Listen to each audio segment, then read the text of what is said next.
May kwento ako. Lalaki po ako.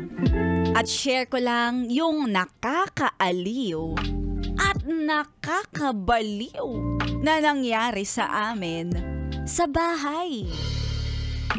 Highlight sa kwento kong ito ang lolo ko.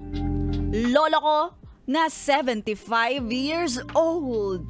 Pero tigasin. Tigasin. Kinupkup na namin siya sa aming bahay dahil sa biyudo na si lolo. Ay, single! O, sa mga naghahanap. Hello! Ayaw naman ni mama na iwan si lolo sa probinsya. At promise ni mama and papa na aalagaan namin si lolo. Since hindi naman mahirap nakasama si lolo. Kuwela siya. Mahilig magkwento at lagi lang siyang nagwawali sa harap ng bahay. Pagkatapos, the rest, nanonood lang ng TV sa loob ng bahay. Hay! Pero, napansin namin na nagkaroon ng pagbabago kay lolo. Dahil si lolo bigla na lang naglalalabas ng bahay. Palabas-labas. Siya na yung umako sa pamamalengke dahil ika niya, exercise niya daw din iyon.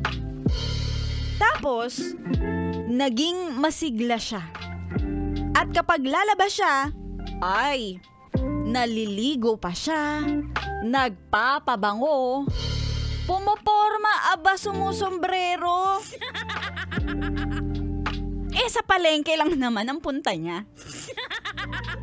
Pero inaabot siya 2 oras bago makauwi. Kahit ang lapit lang naman ang palengke sa amin. Tinatanong namin siya bakit ang tagal niya sa palengke. Ano ba ginagawa niya dun? Hindi naman sinasabi ng lolo ko. Kaya inutusan ako ni mama na samahan siya para malaman kung ano ba talaga ang pinagkakaabalahan ni lolo sa palengke. Ayaw niya pa nga akong isama kaya nagdahilan na lang ako na may bibilhin din ako. Nasa palengke na kami. Dumiretso agad kami sa isang tindahan ng barbecue. Yes! At doon may tinderang nakakausap si lolo. Sabi niya pa sa akin, "Bebe ko." Ang tinderang ito ay mas bagets kay lolo. Siguro kung titingnan ko mga 40 years old na. Tapos si lolo, dinadalhan siya ng almusal at ipinakilala pa nga ako. May asim pa talaga ang lolo ko. Sabi pa nga ni aling tindera, "Ay nako, makwento kasi tong lolo mo."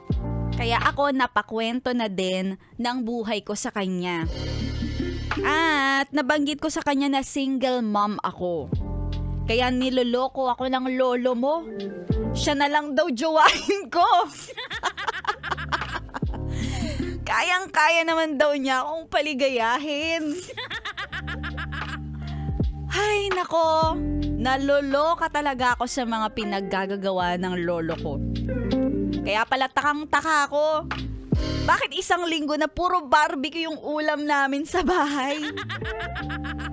Meron palang pinopormahan si lolo sa palengke. Sabi nga ni lolo, anong masama? Inspired lang naman siya. At tagahanga lang daw siya nitong tindera ng barbecue sa palengke. Yun naman pala.